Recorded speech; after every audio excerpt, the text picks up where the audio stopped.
Plus आज हम लोग बजट चैप्टर को कंप्लीट करेंगे। Government budget. इसमें ज़्यादा कुछ है नहीं, बहुत शॉर्ट में जो इम्पोर्टेंट पॉइंट्स है के ऊपर हम लोग फोकस करते हुए चैप्टर को वाइंड अप करेंगे। लास्ट क्लास में को एक बार रिकॉल कर ले हम लोग। लास्ट क्लास में हम लोगों ने पढ़ा गवर्नमेंट बजट क्या है, how government budget is different from private budget, if you could remember. फिर हम लोगों ने पढ़ा कि बजट कितने टाइप्स का है। तो हमने पढ़ा surplus budget, balanced budget and deficit budget. और क्या पढ़ा हम लोगों ने उसके कंपोनेंट्स को पढ़ा। बजट का कंपोनेंट्स क्या क्या है और why budget is important, why budget is important या what are the objectives of budget. तो just to have a recap of things to begin, government budget is a statement which shows different sources of revenue assets for the government, and it also incorporates the proposed expenditure. It also incorporates what? Proposed expenditure. Proposed word क्यों? क्योंकि budget is a plan for period which is come, which is going to follow. तो finance minister जो होते हैं वो हमेशा budget को propose करते हैं। बजट से जुड़े हुए जो भी आइटम्स हैं, चाहे वो रेसिट हो या एक्सपेंडिचर हो, उसको वो क्या करते हैं? प्रपोज करते हैं। तो ये जो गवर्नमेंट बजट है, ये बनाया इसलिए जाता है कि वो 5 ईयर प्लान्स के जो बेसिक ऑब्जेक्टिव हैं उसको फुलफिल किया जा सके on annualised basis. Because we all know that India is following a policy wherein you have 5 year plans. हम लोग पंचवर्षीय योजनाओं के तहत काम करते हैं। We set objectives and we try to fulfill those objectives within a span of 5 years. And हर साल का जो उस 5 साल में हर साल के लिए हम लोग क्या बनाते हैं? बजट बनाते हैं। तो budget is basically a supportive plan to the master plan of 5 year plans. So how government budget is different from private budget? Government budget is different from private budget? पहला जो आप लोगों ने आंसर दिया था कि वेलफेयर मोटिव के लिए गवर्नमेंट बजट का ऑब्जेक्टिव क्या है? To provide welfare, social welfare या बेसिक एम्यूनिटीज जो सोशल इंफ्रास्ट्रक्चर है उसको प्रोवाइड करना। प्राइवेट बजट का ऑब्जेक्टिव क्या है? The budget allocation is simply for the purpose of making profits. कंपनियां जो बजट बनाती हैं, डिपार्टमेंट्स जो बजट बनाते हैं बड़ी बड़ी कंपनियों में, उनका ऑब्जेक्टिव क्या है? They prepare budgets so that they can make maximum use of whatever resources they have in order to optimize the level of profits. अब आगे एक इंपॉर्टेंट डिफरेंस जो मैंने आप लोगों के साथ शेयर किया था वो क्या था? गवर्नमेंट बजट में पहले एक्सपेंडिचर को सरकार देखती है। Government proposes for the expenditure. What are the different areas where the government is focusing to, right? And based upon the proposed expenditure, based upon the estimation of the expenditure, the government identifies the different sources of raising funds or revenues for itself. अब question ये arise होता है कि budget जो है, budget का दो broad component है। पहला क्या? पहला बजट का कंपोनेंट है रिसिट्स, दूसरा क्या है? Expenditure. First component is receipt, the other component is expenditure. अब ये जो रिसिट और एक्सपेंडिचर का कंपोनेंट है, इसके आधार पे आप बजट को कैटेगराइज कर सकते हैं। Budget can be surplus, it can be deficit and even it can be balanced. Basically when you talk about balanced budget, it is the hypothetical concept. ऐसा होता ही नहीं है कि बजट क्या हो? बैलेंस्ड। मतलब जितना एक्सपेंडिचर है उतना रेवेन्यू हो, या जितना रेवेन्यू है उतना एक्सपेंडिचर हो, ऐसा पॉसिबल नहीं है। तो होता क्या है, either you are preparing surplus budget और you are going into deficit budget.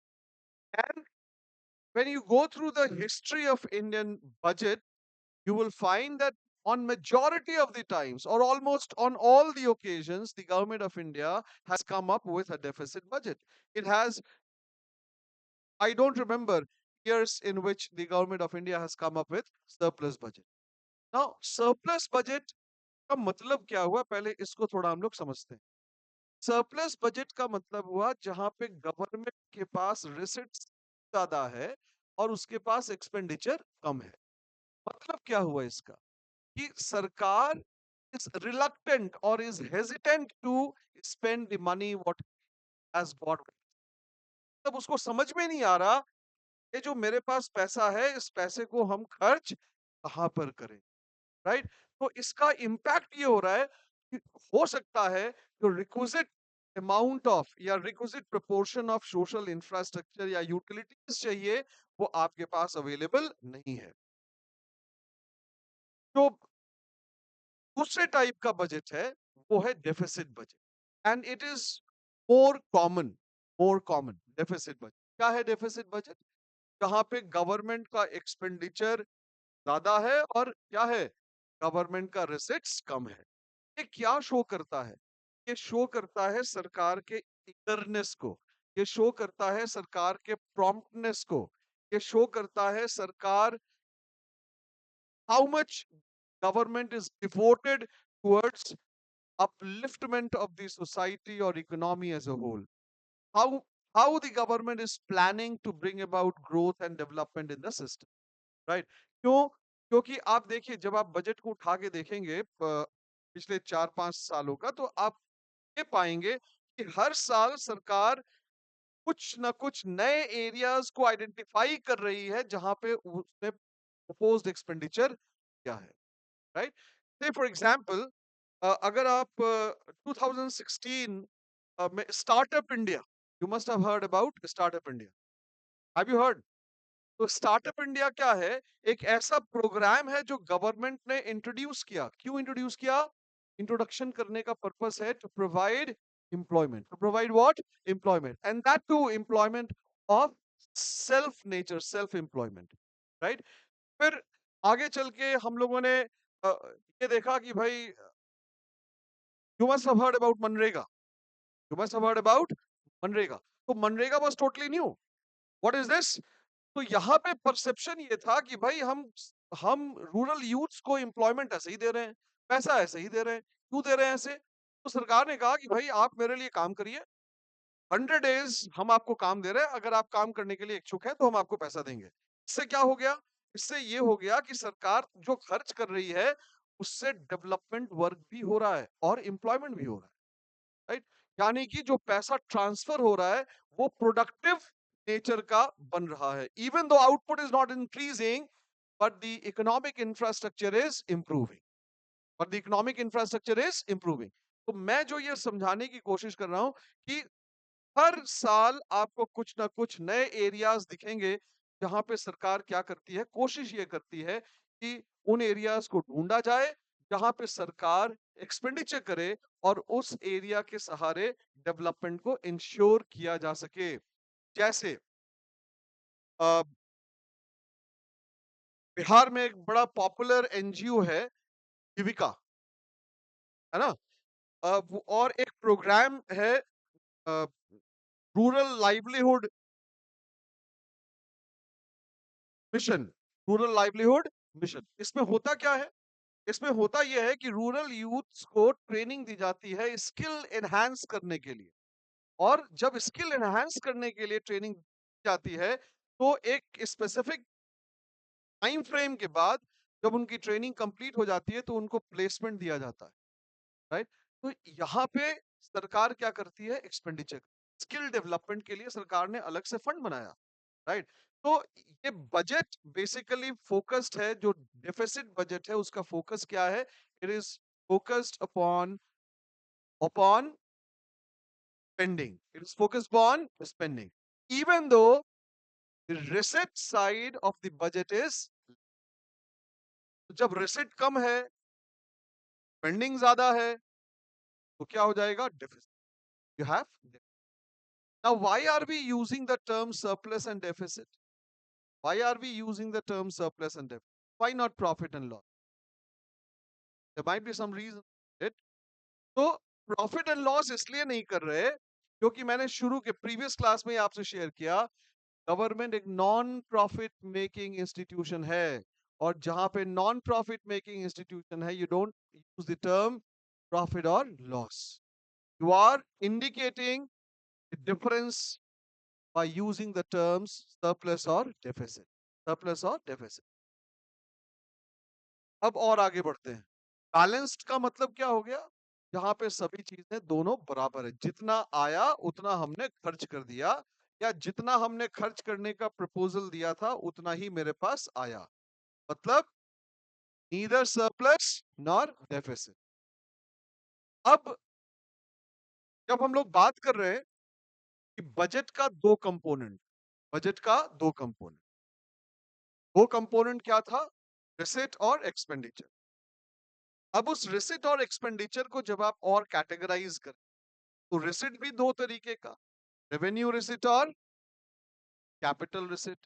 Expenditure का भी दो category, revenue expenditure and capital expenditure. हमने ये भी पढ़ा था रेवेन्यू बजट क्या है और कैपिटल बजट क्या है. Revenue budget and capital budget. What is revenue budget? Revenue budget क्या है? एक ऐसा बजट जो मेन बजट के सिर्फ उस हिस्से को शो करता है जिसमें रेवेन्यू रिसिट हो और रेवेन्यू एक्सपेंडिचर हो. Right? That aspect of the main budget which comprises or which shows only the revenue receipts and revenue expenditure. Clear है? कैपिटल बजट क्या हो गया? कैपिटल बजट वो हो गया जो कैपिटल रिसिट और कैपिटल एक्सपेंडिचर को शो करता है. किसको शो करता है? कैपिटल रिसिट और कैपिटल एक्सपेंडिचर को शो करता है. क्लियर है क्लास? आगे बढ़ सकते हैं हम लोग. राइट. अब आइए, रेवेन्यू रिसिट क्या हो गया? रेवेन्यू रिसिट एक ऐसा रिसिट है जो रेकरिंग नेचर का है. जो किस नेचर का है? रेकरिंग नेचर का है. और इससे ना तो रिसिट मतलब आपके पास पैसा आ रहा है, तो पैसा आने का मतलब कि inflow. neither there is a creation of long term liability nor there is a disposal of an asset. Neither there is a creation of long term liability nor there is a disposal of asset. अगर इसके अलावा किसी भी source से आपके पास पैसा आ रहा है, आपके पास मींस गवर्नमेंट के पास आ रहा है, तो इसको हम लोग क्या कहेंगे? रेवेन्यू रिसिट कहेंगे. क्या कहेंगे? Revenue receipt. रेवेन्यू एक्सपेंडिचर क्या हो गया? Opposite. There is outflow. There is outflow. Outflow of the financial resources. Outflow of what? Financial resources. तो आउटफ्लो हो रहा है, मतलब ये ना तो आप किसी लॉन्ग टर्म लाइबिलिटी को रिडीम कर रहे हैं, पे ऑफ कर रहे हैं, ना तो आप किसी एसेट को परचेज कर रहे हैं. Right?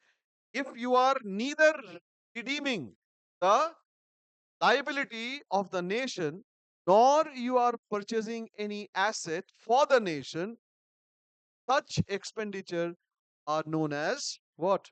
Revenue. Am I clear? आगे बढ़े. अब रेवेन्यू रिसिट दो तरीके का. कौन कौन सा?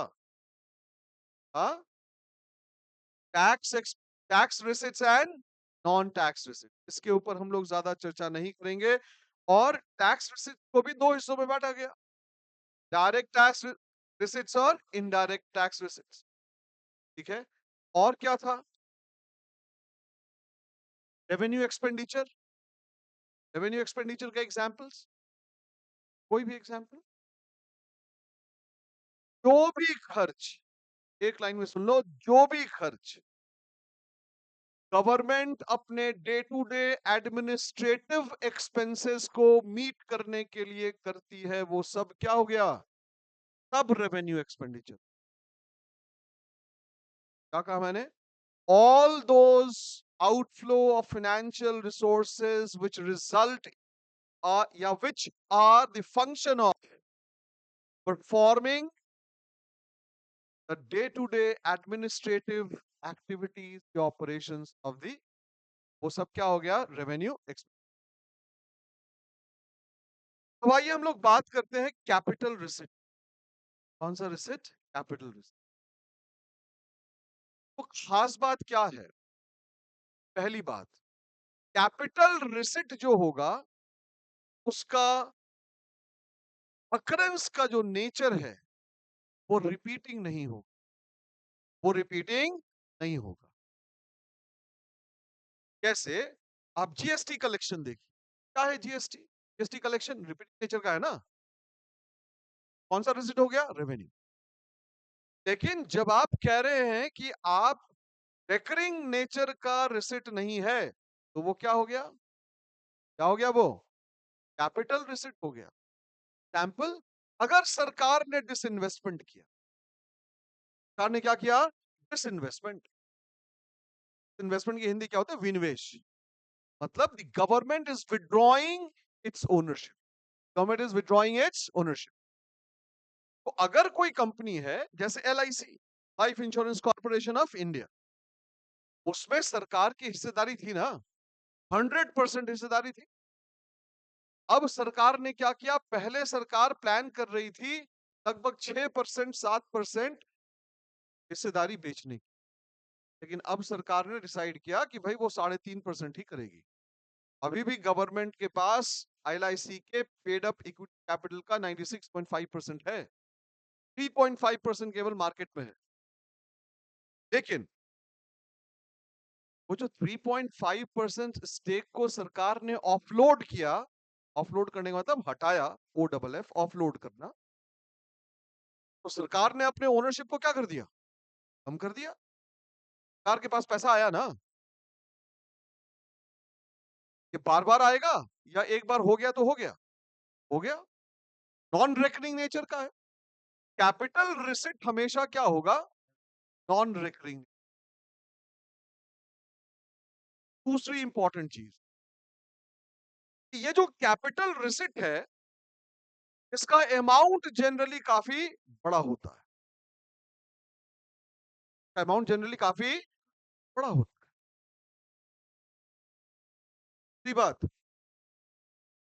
कैपिटल रिसिट से दो चीजें होती है, या तो आप लॉन्ग टर्म लाइबिलिटी रेज कर लेते हैं,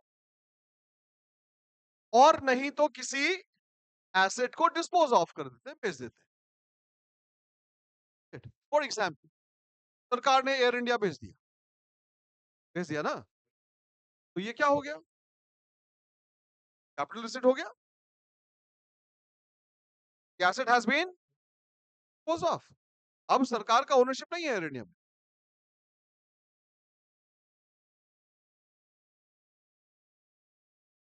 कैपिटल एक्सपेंडिचर क्या हो गया? इसका अपोजिट, का ठीक अपोजिट। तो कैपिटल एक्सपेंडिचर में क्या हो रहा है? यहां पर क्या होगा? एसेट को हम लोग परचेज कर रहे हैं। कैसे? अगर गवर्नमेंट ऑफ इंडिया ऑस्ट्रेलिया में जाके या साउथ अफ्रीका में जाके गोल्ड माइंस खरीद रही है, तो क्या हो गया? ये कैपिटल एक्सपेंडिचर हुआ ना। और कैपिटल एक्सपेंडिचर भी नॉन रेकरिंग का होता है, बार बार थोड़ी ना खरीदेगी गोल्ड माइन।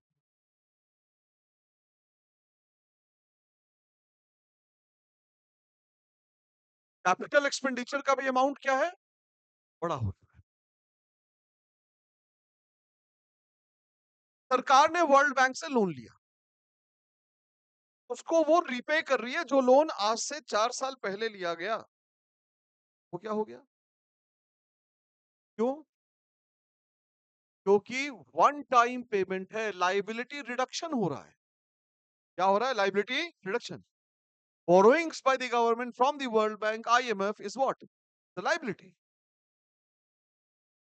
तो ये जो लाइबिलिटी है, आप इसको रीपे करेंगे तो क्या हो गया? ये रिडक्शन इन लाइबिलिटी, एक्सपेंडिचर हो गया, कैपिटल एक्सपेंडिचर हो। अब दो टर्म आपको और मिलेगा, एक प्लान और एक नॉन प्लान, प्लान और नॉन प्लान।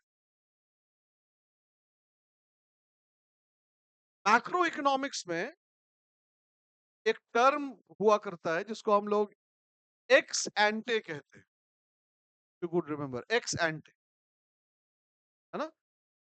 एक्स एंटे का मतलब प्लान, एक्स एंटे का मतलब प्लान। तो वैसे खर्च जो सरकार प्लान करके करती है,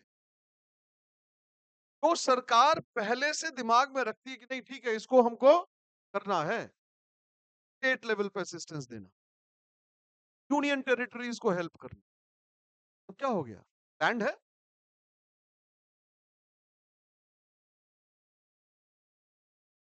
क्या हो गया, प्लान एक्सपेंडिचर। अभी देखिए बाढ़, बिहार में स्थिति गंभीर है, सब जगह का बांध टूट रहा है। तो ऐसा नहीं है कि केंद्र सरकार के पास इस बाढ़ के लिए कोई फंड नहीं था, ये प्लान था, लेकिन जिस कदर का यहाँ पे फ्लड सिचुएशन है वो एलोकेटेड फंड से काम नहीं चलेगा, एक्स्ट्रा देना पड़ेगा। तो एक्स्ट्रा दिया गया, वो क्या हो गया, नॉन प्लान हो गया। क्या हो गया, नॉन प्लान हो गया। सरकार ने प्लान किया था कि भाई फ्लड हो गया, ड्राउट हो गया, इसके लिए हमने बिहार को 10,000 करोड़ रुपए दिया, क्या प्रपोजल है, प्रपोज था, प्लान था। मैं एक एज्यूम फिगर बता रहा हूं, मैं एक वो एग्जैक्ट फिगर पे नहीं हूं। तो अब क्या हुआ कि सरकार को लगा कि नहीं, दहशत वाली स्थिति है, 10,000 करोड़ से काम नहीं चलेगा, तो 8,000 करोड़ फिलहाल और बढ़ाना पड़ेगा। ये 8,000 करोड़ जो और बढ़ाया गया क्या हो गया, नॉन प्लान। लेकिन 10,000 करोड़ क्या था, प्लान था। तो जो एक्सपेंडिचर पहले से सरकार की योजनाओं में है, सरकार ने देने का ठाना है कि भाई हम देंगे, ये सब क्या हो गया, प्लान्ड हो गया। लेकिन वो सारे खर्च जिसको सरकार ने सोचा नहीं था और वो खर्च सामने आ गया, तब क्या हो गया, नॉन प्लान। फॉर एग्जाम्पल, अचानक से क्या हुआ कि Chinese army intruded Arunachal Pradesh, Chinese army started to intrude into Arunachal Pradesh. ठीक है, फंड था, लेकिन जिस तरीके का इंट्रूशन था उसको रोकने के लिए सरकार को क्या करना पड़ा, और फंड डालना पड़ा, इन्फ्यूज करना पड़ा। क्या हो गया, नॉन प्लान हो गया। आप समझ रहे हैं। एक और एग्जांपल, सरकार जब प्लान करती है फॉरेन परचेजेस करने के लिए, क्रूड ऑयल परचेज, गोल्ड को परचेज करना, यह सबसे बड़ा इंपोर्टर है गोल्ड का और क्रूड ऑयल का, तो सरकार ने एक बजट बनाया होगा, लेकिन इंटरनेशनल मार्केट में प्राइस बढ़ गया, इतना सरकार ने सोचा था या सरकार में बैठे एक्सपर्ट्स ने सोचा था उससे ज्यादा प्राइस बढ़ गया, तो क्या होगा, नॉन प्लान एक्सपेंडिचर होगा। सरकार ये तो नहीं कह सकती कि भाई सब कोई अब गाड़ी से चलना बंद करो, पैदल चलो, तेल नहीं इंपोर्ट होगा। सरकार कह सकती है ऐसा, नहीं कह सकती, इंपोर्ट तो करना पड़ेगा, फंड तो देना पड़ेगा, एक्सपेंडिचर। बात बोल दिया, हम सीधा बोले, तुम ना घुमा के पकड़ लिए।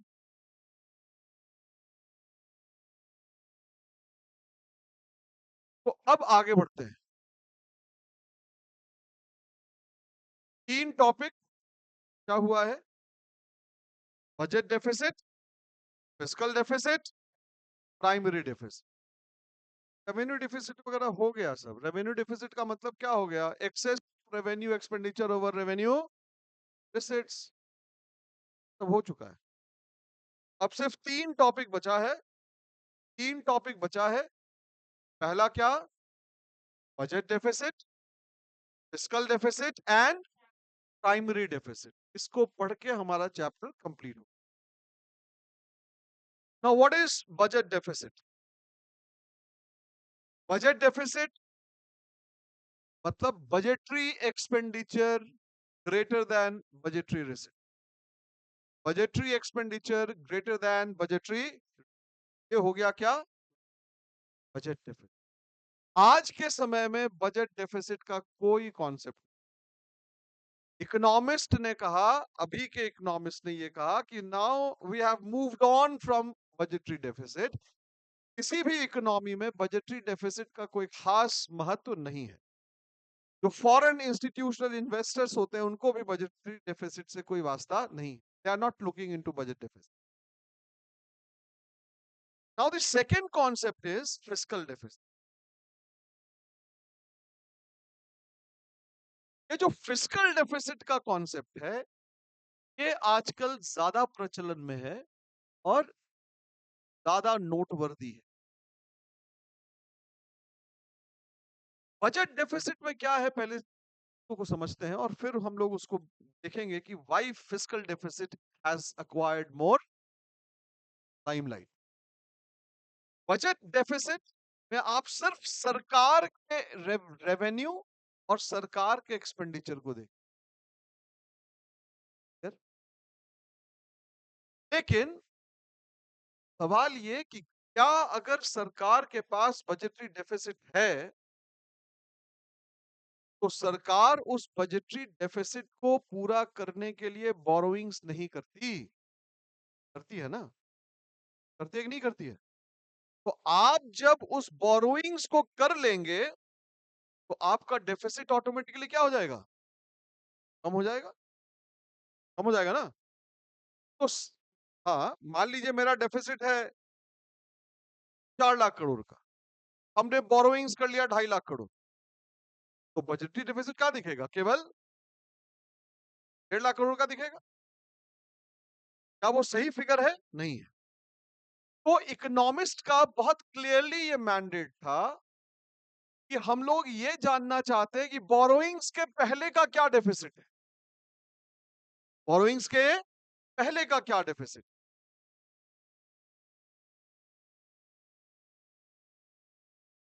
तो ये जो बोरोइंग्स के पहले के डेफिसिट को हम लोग देखना चाहते हैं, वो कहते हैं फिस्कल। क्या कहते हैं? Fiscal deficit.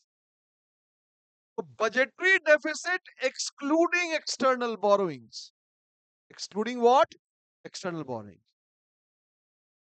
जब आप एक्सटर्नल बोरोइंग्स को छोड़ दीजिएगा तो आप देखिए कि आपका एक्चुअल में बोरोइंग्स है क्या। आप हमेशा देखिए, जो भी एक्सपर्ट्स इंडियन इकोनॉमी को एनालाइज करते हैं कि फॉरेन पैसा आएगा कि नहीं आएगा, इंडियन इकोनॉमी कितनी स्टेबल है नहीं है, इसके लिए लोग फिस्कल डेफिसिट का परसेंटेज देखते हैं कि जीडीपी